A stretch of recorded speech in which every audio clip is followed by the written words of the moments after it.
Spicing up our Thursday morning are two legal minds. One is at the center of headlines, and the other, a rising star in social media, building courtroom practice in the age of digital law. I'm Attorney Karen Jimeno, and this is your favorite legal, personality, and issue-oriented talk in the morning, At the Forefront.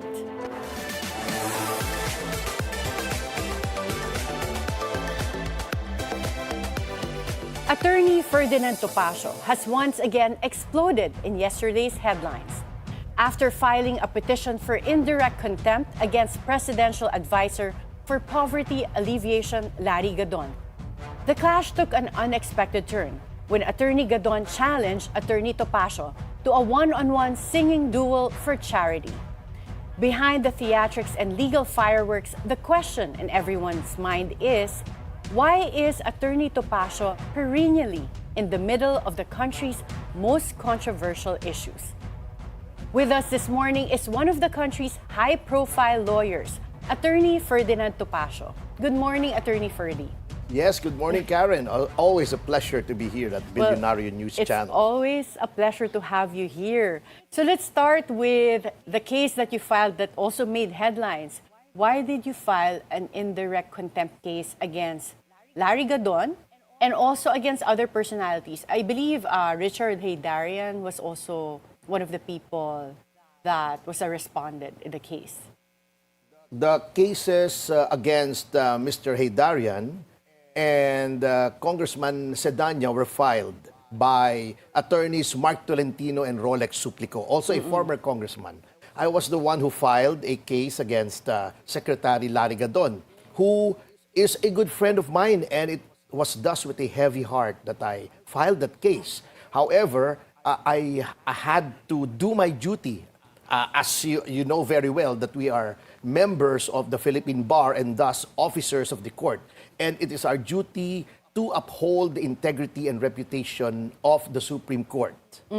What specific statements of Larry Gadon do you think is at the level of indirect contempt? Larry has always been, colorful in his language and his actuations. But in this particular instance, I believe that he crossed the line by calling the Supreme Court thrice, not once, not twice, but thrice, as tuta ng mga Duterte, or puppets, or lackeys or lapdogs of the Duterte family. In fact, he even singled out the Chief Justice as one of the tutas ng mga Duterte. But Chief Justice Leonen is an appointee of former President Benigno Aquino III, hindi ni President Duterte. Exactly, and one of the concurring justices, the newest in the brethren of the Supreme Court, Justice Raul Villanueva, is an appointee of the incumbent. Of President Bongbong Marcos. Yes, so I do not know where Mr. Gadon is coming from. And regardless of the truth of that, which I do not concede, of course, his statements tended to cast aspersions on the integrity, on the independence, and the reputation of our Supreme Court, which, as a member of the bar, I could not countenance. Well, that kind of rhetoric, yung sinasabi na tuta ang Supreme Court ni the former President Duterte, ano yung masasabi mo sa mga criticisms na iba na sinasabi na yung Supreme Court decision on the impeachment was because yung mga majority of the sitting justices are Duterte appointees? There have been instances where the so-called Duterte appointees did not act in favor of the former president. Case in point, the petition wherein a temporary restraining order was sought by the lawyers of President Duterte as regards the then impending arrest and rendition to the Netherlands of the former president. It was not acted upon. Had it been true, as alleged by Mr. Gadon, that they were subservient to the Dutertes, they would have immediately issued a TRO, considering the patent illegality, in my opinion, of the actions against the former president. But in fact, they did not. And they allowed the former president to be brought outside of the country into the Hague, where he is now in detention. Yeah, which reminds me, there's a pending petition for habeas corpus still pending in the Supreme Court in relation to the arrest and what you call rendition of former President Duterte to the Hague. Ano na bang status ng case yun? Do you know if there are any updates? I would not know. I'm not one of the lawyers to any of the parties to that case. But in my humble opinion as a lawyer, that remedy would now be unavailing because Mr. Duterte is now beyond the territorial jurisdiction of our courts. That is exactly what happened to Mr. Teves in Timor-Leste. The Tribunal de Recursos of Timor-Leste had in fact issued a writ of habeas corpus while Mr. Teves was still in the territory of Timor-Leste, but it was also disregarded by the Timor-Leste authorities and he was brought to the Philippines. Well, let's go back to the case that you filed against Larry Gadon in the Supreme Court for indirect contempt. Ano masasabi mo dun sa mga iba naman nagsasabi na it's an overreaction to what he said? What he said was the overreaction, not our measures which we undertook in order to address those concerns. There is freedom of expression, there is freedom of speech under our Constitution. And in fact, the Supreme Court itself concedes that litigants and lawyers may disagree with decisions of that court. And they would be well within their rights. But those criticisms must not outrun the bounds of reason and result in contumacious conduct that insults the Supreme Court. The Supreme Court is a constitutional body. It is the highest court of the land. And it is deserving of the respect that it has under our Constitution as the ultimate arbiter of legal questions. Do you believe his statements can be threatening to the institution? Like, does it rise to that level where it threatens the stability of the institution, of the Supreme Court? Over and beyond that, by calling the justices, all of the justices without exception, as tuta ng mga Duterte, it casts doubt on their independence and their integrity.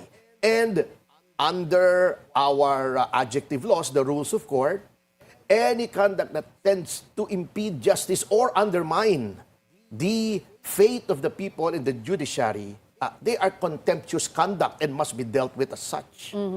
But palagay niyo ba, malaki pa ang weight ng mga sinasabi ni Secretary Larry Gadon, considering that before, when he was also doing a vlog of himself na minumura niya, may mga minumura siya, na disbar siya by also a unanimous decision of the Supreme Court.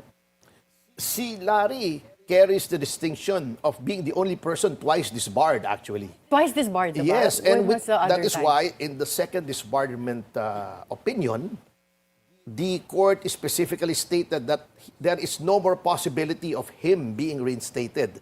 And in contrast to those who were previously disbarred but were reinstated to the roster of lawyers. And however, notwithstanding the fact that he has been removed as a member of the bar, as a government official, and with a cabinet rank, no less, as secretary, his opinions carry weight, which in the minds of the ordinary people may be interpreted as being of such gravity that they may tend to believe his pronouncements. Well, ang hamon naman sa'yo ni Secretary Larry Gadon is sing and dance competition or showdown na lang daw kayo. Seryoso ba yun? Because you know him personally. You said you're friends. So, yung ganun bang hamon, seryoso ba yun? Given that recently we just had over the weekend yung Torre versus Baste Duterte boxing match. Yun ang noise, hindi yung ginawa natin. Ano? I know Larry, I've known him for more than a decade. Yan talaga yung character niya. In fact, even although we were at the opposite sides of the political fence, na kay BBM siya at ako ay nasa PDP. I'm a card-carrying member of the Partido Demokratiko Pilipino, whose chairman is, of course, former President Duterte. Magkaibigan kami niyan. In fact, when he suffered a stroke and he recovered, I even held a concert for him at Manifesto. Doon sa restaurant namin with my band. Oo, and nandun he siya. was there and he jammed with us. Kaya sing and dance competition, ang Yes, hamon niya sa'yo oo. kasi pareho kayong kumakanta. At marami na kaming mga pinagsamahan niya, mga performances sa mga lounges, mga music lounges, mga music bars. But ang sabi ko nga sa kanya, well, kasamang Larry, this is not a laughing matter. This is serious. And while you may be my friend, I am sorry, but our friendship has to end where my duty as a lawyer begins. Did he take that personally, yung pag-file mo ng case? Did he text you or reach out to you after you filed the case? No, he has my number, and I'm sure he has not changed his. What he did was to question my competency by saying that all of my clients are in jail. Disregarding the fact that my record speaks for itself with 6 victories in the Supreme Court. So, hindi totoo yung sinabi ni Larry Gadon, ni Secretary Larry Gadon, that lahat ng mga kliyente mo ay nasa kulungan? Nasa kulungan ngayon, but ultimately they are exculpated. They are acquitted by the court. That happened to the case of the spouses Arroyo. A lot of cases. The case of Jaime Paule, who was charged with in the fertilizer fund case. Cases have been dismissed with finality. So many cases. We must know that under this climate of persecution by the present government, of course, its opponents will be jailed because that is the kind of government that we have. But ultimately, I am convinced that ultimately, without meaning to sound presumptuous, that since these cases are weak, they will ultimately be dismissed and my clients exonerated. Well, just to go back to your personal, I don't know if to call it a rift with Secretary Larry Gadon right now, kung totoo siya na hinahamon kanya sa singing and dancing showdown, tatanggapin mo ba? It's a distraction. The issue is not who can sing or dance better. And in fact, I'm willing to concede that he is the better singer and dancer.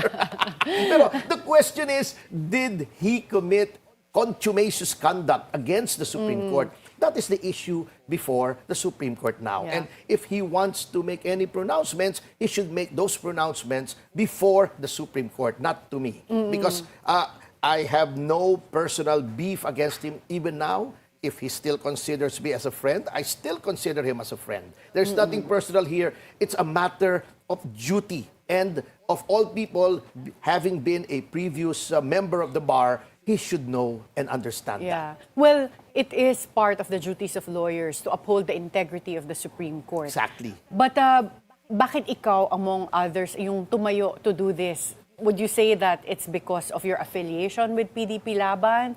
Or ano yung talagang main reason bakit mo na-decide na ipagtanggol yung Korte Suprema? It is a matter of duty, first and foremost. Just to cite you a short example. Chairman Andres Bautista was my classmate in law school. He was, in fact, our class valedictorian also. And I used to drink with him. I used to have study groups with him. I interacted with him a lot. I even knew his girlfriend, who was our classmate.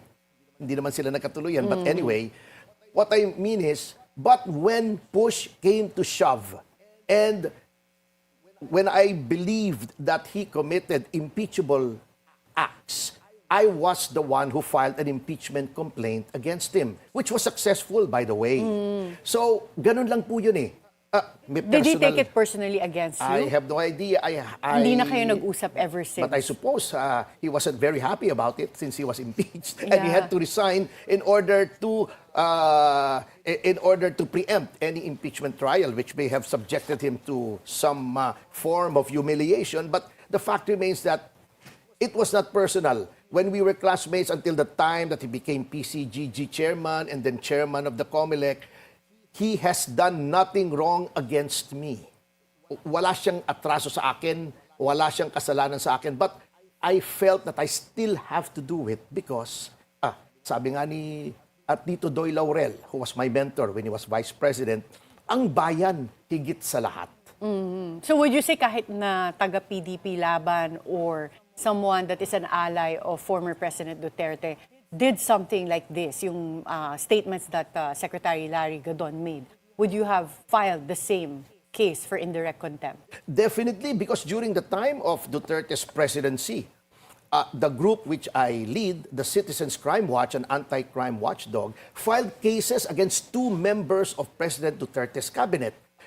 Secretary Ramon Lopez, whom we accused of aiding and abetting tax evasion by Hyundai, and Secretary Vince Dizon, who is now back in the cabinet, for certain anomalies which we believed were in connection with the Asian Games. So, wala po akong pinipili.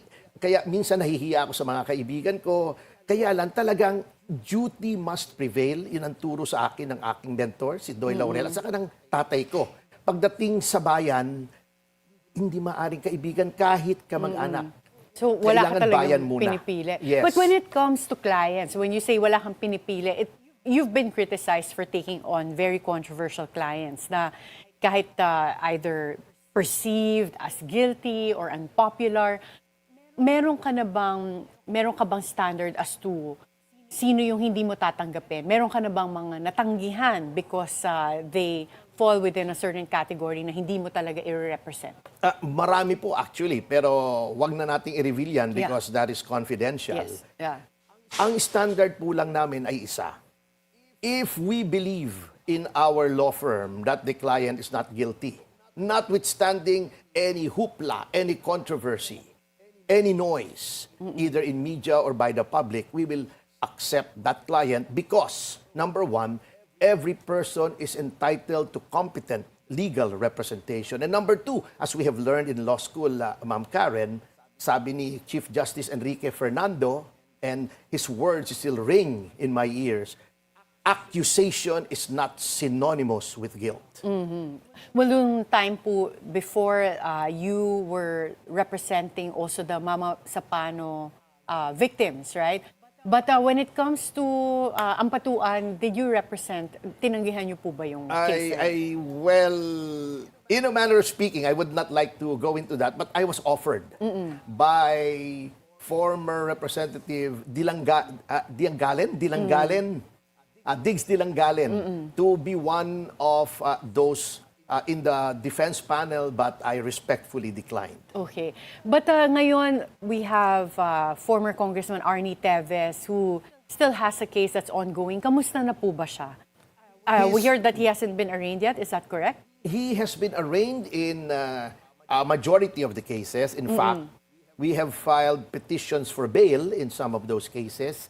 And many of those cases are now ongoing. He's recovering from surgery. As you may have heard, he was rushed to the hospital. Because of appendicitis, is yes, that correct? previously, Representative De Gabo said it was all drama, only to be proven wrong when he was, Representative Teves was actually operated on. So, we do not indulge in any drama here, in anything else but a plain and speedy trial, and which must be fair. And in a fair trial, I am confident that Mr. Teves will ultimately be acquitted of all the charges. Against him, yes. Okay, and kamusta rin po si Pastor Apollo Kibuloy? Oh, he's doing well. I just talked to him last week. His petition for bail was denied, so we met on the options available to him. And also, with respect to some of the legal avenues that we may pursue with respect to the continued suspension of SMNI. SMNI has a valid and subsisting franchise. We must remember that. While the House has passed a bill canceling that franchise, that bill has remained unacted upon and unassented by the Senate. Okay, so are you optimistic that in the 20th Congress, that suspension can be lifted?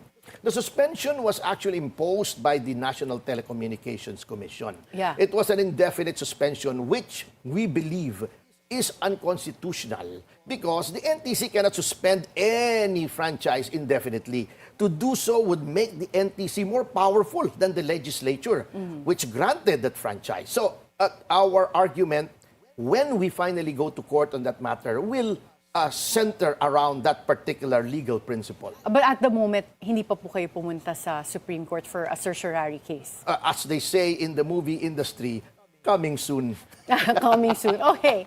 And then, to a theater near you. isa pa pong Oo nga, sige, we'll find out soon. Well, another controversial client of yours, Cassandra Leong. How is she?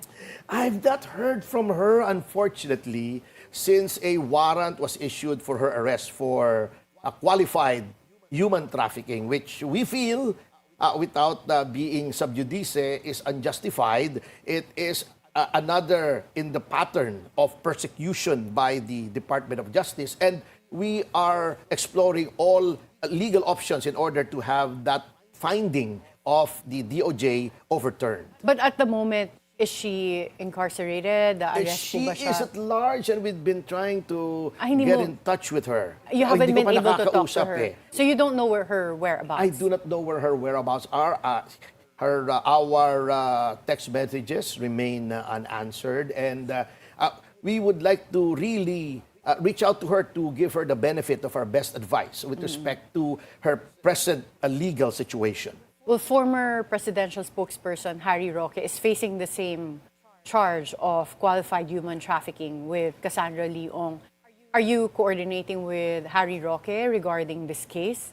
I have not heard from Harry. Harry is a friend, but he has never been a client, and I can only sympathize with Mr. Roque, with Attorney Roque, because he was also involved together with my client in that qualified human trafficking case, which I believe, again, to be unjustified and part of the persecution being conducted by a heavily weaponized Department of Justice. Well, according to Attorney Kaufman, President Duterte was also saying to Harry Roque to already go home to face the issues that he has here in the Philippines. What is your take on that? I would not pretend to counsel Harry, who is a better lawyer than I am. And while a lawyer would always counsel a client to go home and face the charges, there is such a thing pioneered by Senator Ping Lacson as a fugitive from injustice when he went into hiding. So from probably that is the injustice. same sentiment that Harry is feeling now. And how often do you get consulted by high-profile figures? Because like we said during our opening, it seems like every time there's a controversy, you're at the center of it, you're somehow involved as the lawyer, or lagi kang kinukuha ng mga high-profile clients. How often do you get consulted every time there's a All the high-profile case? time, you have no idea as to the people and the stature of the people who consult me confidentially. Hindi ko nga malaman, baka akala nila magaling ako. Well, how do you balance being a trial lawyer and being in the media spotlight? Well, I wear a lot of hats, as you know. I have my own radio and TV show. I write for 2 broadsheets, and I also produce movies, and I produce musical recordings. You even produced the SAF 44 movie that Yes, came Mama out on Sapano. Netflix. Yes, Yeah. it's still on, by the way. Netflix extended our contract.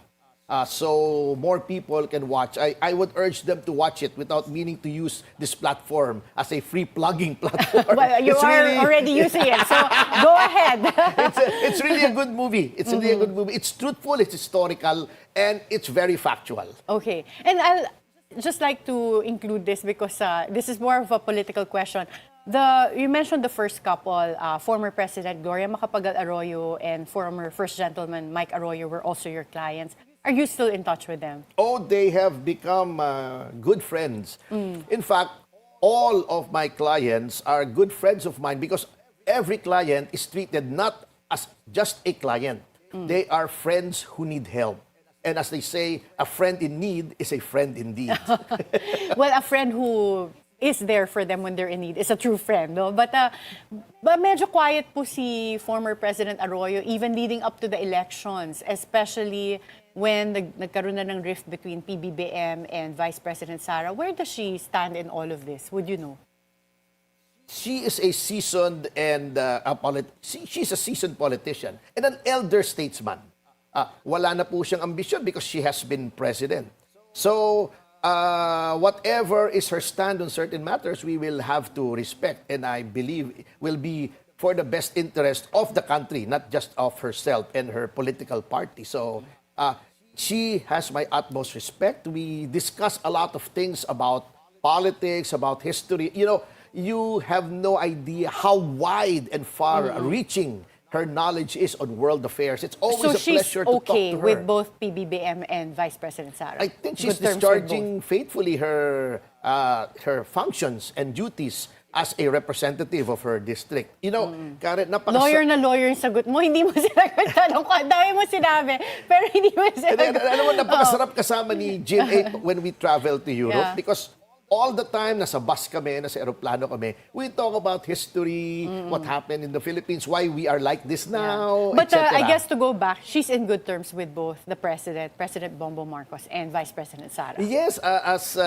far as she's concerned, what is paramount to her is serving her constituents in Pampanga. Okay, very well said. Lawyer na royal ka talaga, Attorney Ferdy. But thank you for your time, and we hope Always to a have you pleasure. back here again. Thank you so much. We'll have another lawyer who's making a name for herself in social media when At the Forefront returns after a short break.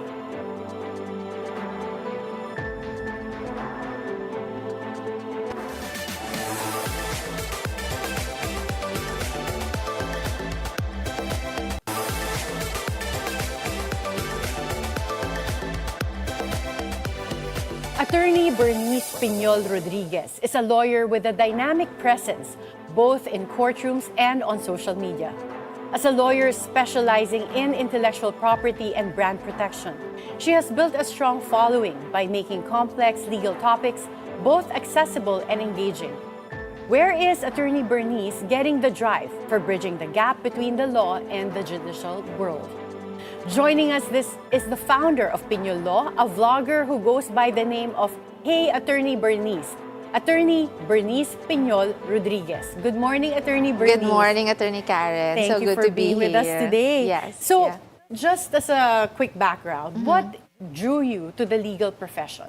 To the legal profession, actually, it was my dad's pressure initially, and then eventually I found my own way to it. I was heavily into, advocacies against fighting human trafficking, things like that.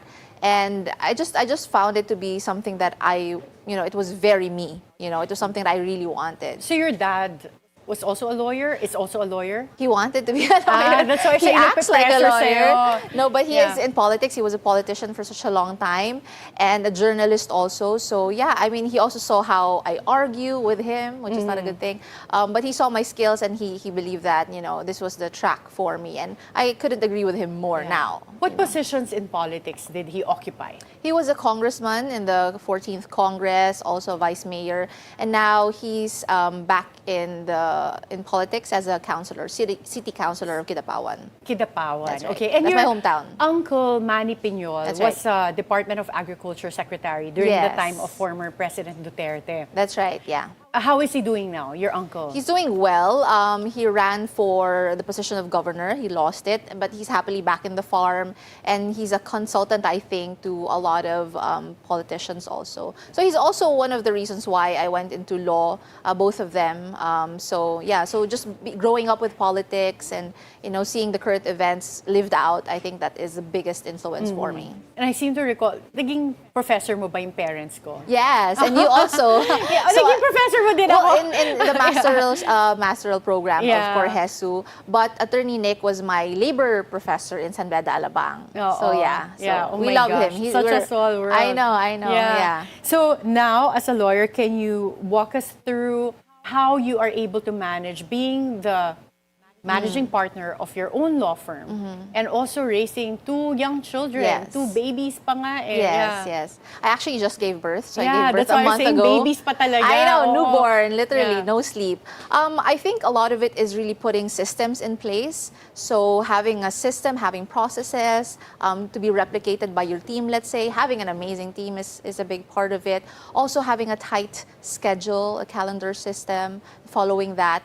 and a lot of prayers, really. No. And a supportive husband who's here For in the studio sure, right now. yes, Talaga yeah, naman, always, yeah. napaka-supportive. I know. Do you ever consider going into politics yourself? Oh, never. Never. Hindi mo talaga Never say siya. never, but no, I was actually, pushed for so many years. Somebody even came up to me in 2019 offering like, run with me as my vice mayor and I'll take care of all the campaign expenses. But I said no to everything. I think politics is never for me, especially that my husband and I were really into business and, entrepreneurship. So I don't think that's a track I want to go to. And especially that I have children now. I was heavily into politics in that as my early years as a lawyer, I served as the political election lawyer also of my family. It was a lot of stress, a lot of, action. And I think that's really stressful if it's your family that you're representing. Exactly. Kasi you're Emotionally really invested. Yeah, Yep, exactly. yep, yeah. So what made you go into vlogging? Good question. It started off as something that was coerced or forced upon me because around 2021, we had this legal podcast, a legal talk show called The Pivot with James Deacon. And we would discuss, in our episodes, we would discuss the frequently asked questions. And to drive the audience to our YouTube channel or our podcast, the boss convinced me to do TikTok so that the short form video would drive the engagement to the YouTube channel or the podcast. So it started off as something that was like, I was resisting it. It was corny to me. Yeah. But then eventually I got the hang of it and I saw TikTok was the way of the future back then. And it really is now. Up to now. Up you to now, believe for that, sure, yes, yeah. What was your most watched social media post? There have been a lot, of videos. But the first one I think that really became so viral was that about, I was in the golf course, driving range. I was just having fun. And then, so my bit is that, hey, attorney, they asked a question. So the question was, can I remarry? I've been separated from my spouse for more than 10 years. Can I remarry again? And then I said outright, no. Yan yung mga Because- karamihan talaga, Yeah. merong mga Marites. misconception. Exactly. No? Na pwede na yan, tagal nyo nang hiwalay. But I know. So people were shocked by my answer. Yeah. And I was shocked that they were shocked. to As not lawyers, know. we're like, Yeah, that's so basic, hindi talaga. Annulled na ba kayo, di ba? Oo. So they thought that, 15 years of separation and 20 years of separation is already enough. I said in my video that you have to go through annulment or nullity process for you to remarry, or else you'll be guilty of bigamy. And so I explained that also, and they were also surprised. Oh my gosh, I can go to jail for this. And I think such is the character of all of my videos. It comes as a shock to so many people because us lawyers, it's something that's so ordinary to us. It's something that, day to day we just deal with the law. But to the ordinary people who have no background with the law, it is a shocking thing. And it is like such a revolutionary thing sometimes for them. How do you do your videos? Do you shoot it yourself? I do. Talaga? Paano ngayon with I'm a a one-man baby? show. How do you manage to shoot Yeah. TikTok Actually, videos? I'm currently in my maternity leave. Yeah. But how I've done it is that I just do it in the house. I would have the help of like a videographer sometimes, but most of the time it's just me because I'm more comfortable that way. So I just set up the ring light and this is the talagang first time I'm meron ka talking mga about tools, it. yeah, for okay. sure. Yeah, you have to have ring light and then a really good microphone. And so I set it up and then I do my bit and then I sometimes edit it. But then eventually I outsourced all the other work, like especially the editing. Yeah, kasi matrabaho talaga siya. But it's fun because I Yeah. can do my makeup, I do dress up, So it's something that's like a stress reliever for me also. Okay. Yeah. Not stress-inducing. No. Kasi We ako don't sa want akin, that. stress-inducing yan eh. Really? Yeah, it just adds to more work for me. Okay. But let's talk about some of your high-profile clients. Brian Geisler is your client. How is he as a client? I'm not sure if I'm at liberty to talk about it, but No, more personality. Like, Okay. how is he as a client? He's good. Like he was actually a friend. He's always been a friend. So lately we've started working on his, the showbiz side of things, the contracts and just making sure that their rights are covered because apparently a lot of celebrities, influencers, don't really know their rights when it comes to negotiating with the other party, with producers, and so just really looking into the contracts, making sure that his career grows in the commercial side of things. Have you represented him in past controversial cases? No, not really. I told him I'm not gonna do that. So talaga more business commercial side lang talaga. Okay. Yeah. Oo. What do you specialize in right now? Well, I actually do general, legal. We're a full-service law firm, but trying to really focus on business law, small businesses, and also trademark law. So it's very niche, but it's a slow transition for us. I still handle annulment cases. It's a tricky thing to start specializing, especially when you're coming from such a wide array of, fields of law. Well, as someone who started also doing politics, meaning representing your family I did, in cases related to elections. Yes. Bakit naisip mo na trademark, I know, it's a intellectual property law? Yeah. Why did you go into that field instead of, election law? Right. Well, I kind of left the province precisely because I wanted to get away from all the toxicity because there were like death threats already, ganun ka grabe ba? Yeah. So I just didn't want to get into that. And I did a lot of pro bono work. My first few years were spent on pro bono. And then eventually you want a family, you want to earn also. And so I got into startups and I was exposed by my husband, who was my boyfriend then, into the finance world, the business world. And it's something that actually apparently I was very interested in.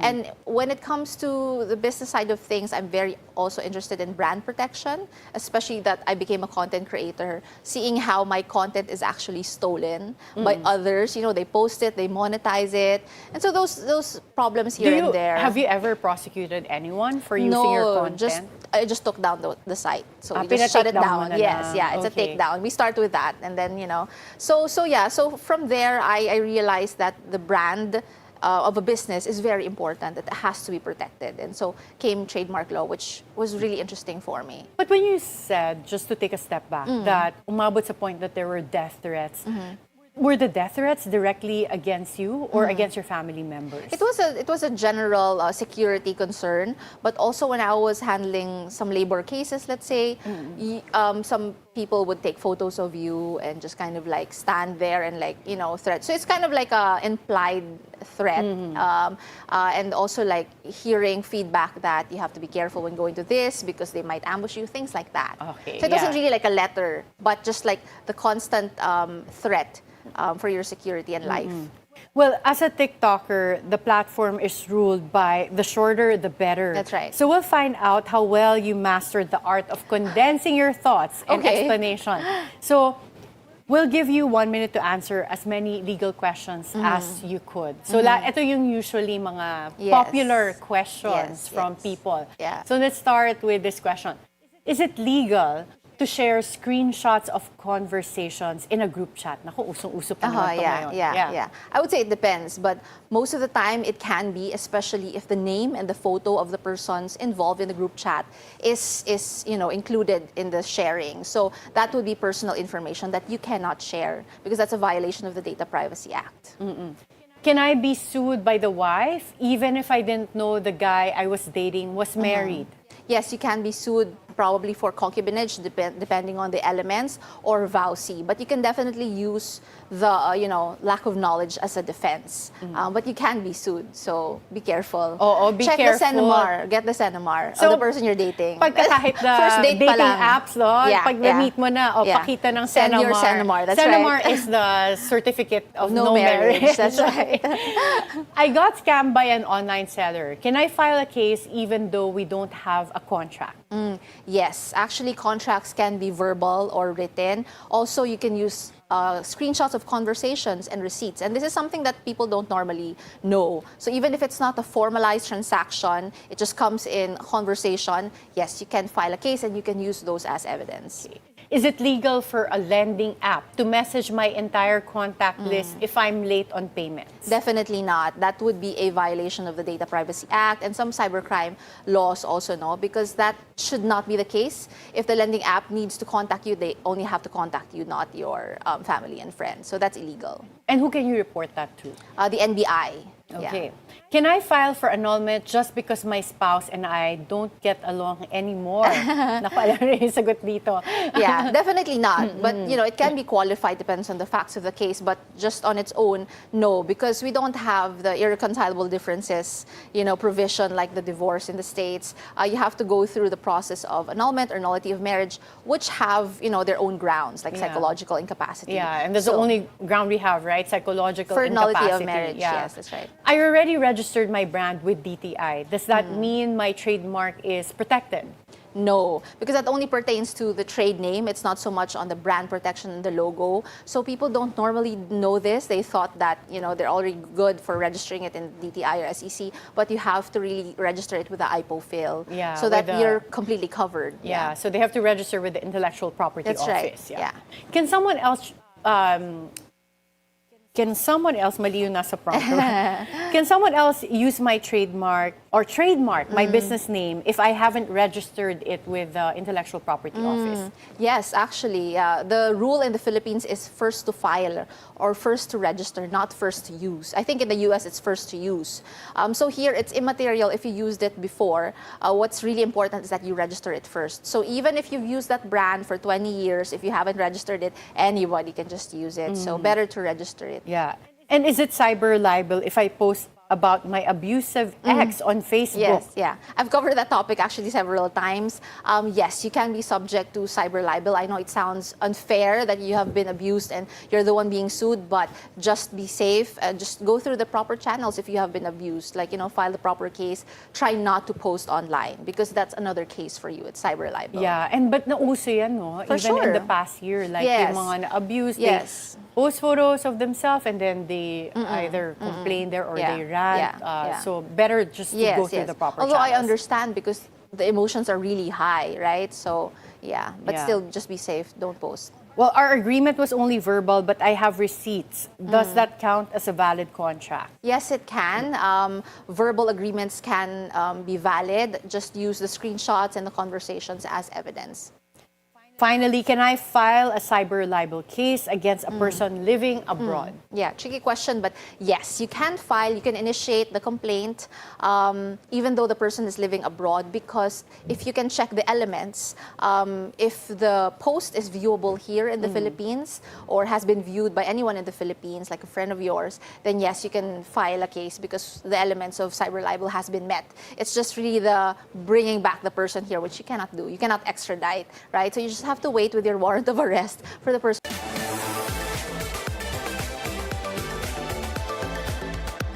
Welcome back at the forefront. Attorney Bernice, how do you see the role of lawyers evolving in the age of AI, digital platforms, and viral culture? I think lawyers can be very relevant. I know they say that, lawyers should be phased out or will be phased out because of AI, but I would like to disagree if that lawyer is willing to be proactive and embrace technology. So I think that lawyers have a very critical role, and I think lawyers should embrace technology and not, shun away from it. Yeah, and I also think really that discretion as well to be creative in arguments. None of the AI can do that, in my opinion. And even when I've tried ChatGPT before, nakakakita pa rin ako ng inaccuracies minsan because it really depends on the information that's out there that the AI gathers. So you really just can't rely on it, in my opinion. Yeah. But when it comes to this whole issue of fake news, so in the 19th Congress, there were committee hearings on fake news. Well, we have the 20th Congress, but we don't see yet which direction they're going to go. But what is your opinion on regulating vloggers, content creators? You're a vlogger yourself. What is your thought on regulation of vloggers and content creators to combat fake news? I do welcome regulation. I think depends on the parameters. I think that we have the responsibility to actually battle fake news. I've been a victim of that. And I think lawyers especially, that's why I would encourage lawyers to use their social media platforms to combat fake news. It's because precisely we know the law, right? So we have the responsibility to actually break through all the fake news out there, with the law as our basis. Why do you become a victim of fake news? What was that? What was said about you, or ano yung content? I think it's just really more of like taking my words out of context and creating, which happened, and creating a whole podcast show about it and just like, adding so many things. And I understand a lot of personalities go through something like that also. And so, so use your platform to correct those fake news. Yeah. Yeah. And what advice would you give to aspiring young lawyers who want to make a difference both in the courtroom and also online? At the same time, Yeah. you say? I think, first of all, you have to count the cost. It's not easy. It looks easy, but there are repercussions to it, you know? I mean, you're putting yourself under public scrutiny, and you will face a lot of bashers, which I have, you know, I eat bashers for breakfast. So it's a Talaga? constant, Marami yeah, bang bashers? madami. But ano yung first. mga type of bashing Like they would that you say have you're to... bobo. Imagine Ah, that. yeah. You as a lawyer, they'll tell Yeah. you're bobo, or like, wala na siguro na panalong lawyer to, something like that. And then, ano, bagsak ka siguro sa bar, mga ganon. Which I would ignore, and like, you know, I find them funny because you're secured naman. But then sometimes it irks you on a bad day, right? So yeah, count the cost. I mean, if you're gonna put yourself out there, you're gonna be criticized and bashed, but it's okay. But I think lawyers experience less bashing. Depends on the issue. I think it's issue-based. Yeah. Yeah, so you count the cost, but also it will be worth it. It will be worth it, especially for the young ones. Because I believe that I think we should start creating digital footprints that are positive in nature. And I think that's what I'm trying to do for my children, especially I have kids now. I want them to search mommy someday, and then they'd see, you know, the content that I've produced and something that they can be proud of. So that's one thing.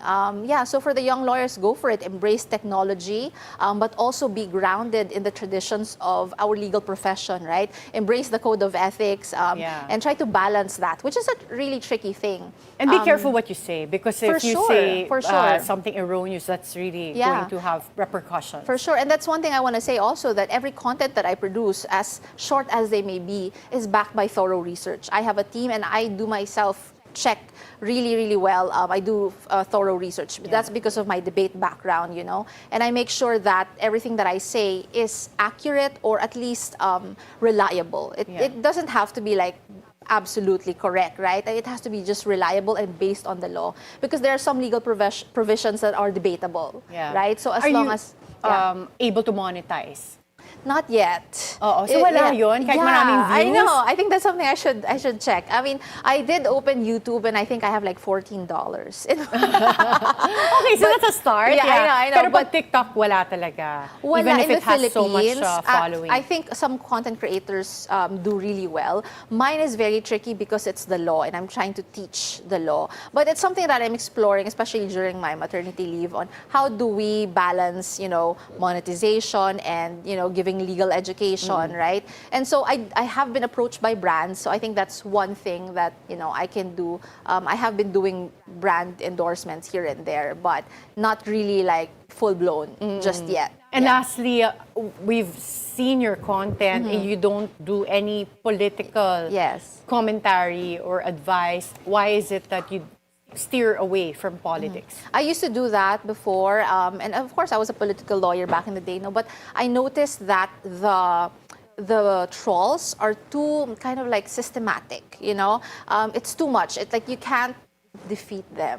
I mean, they're backed by farms and farms of trolls, you know. So it's something that I just want to avoid all in all, and just to be on the safe side. And sometimes you're so passionate about a political stand or a political personality in 1 year, and then the next year that person changes, you know what I mean? And then you don't know where to put yourself, right? So I'd rather stick with the black and white of the law rather than on the waving politics of our country. Yeah. Thank you so much, Attorney Thank Bernice. It was a you. pleasure to get to know you today. Yes. Attorney Ferdinand Topacio has always been unafraid to challenge institutions in the name of what he believes is justice. Attorney Bernice Piñol-Rodriguez, meanwhile, champions the often overlooked realm of intellectual property, empowering creators and businesses in the digital age. Two lawyers using traditional and social media platforms, both choosing law as their battleground. Be timely informed, be insightful of the news. Always stay at the forefront. Join us again tomorrow for meaningful insights on issues that matter. This is Attorney Karen Jimeno. Thank you for spending your hour with us.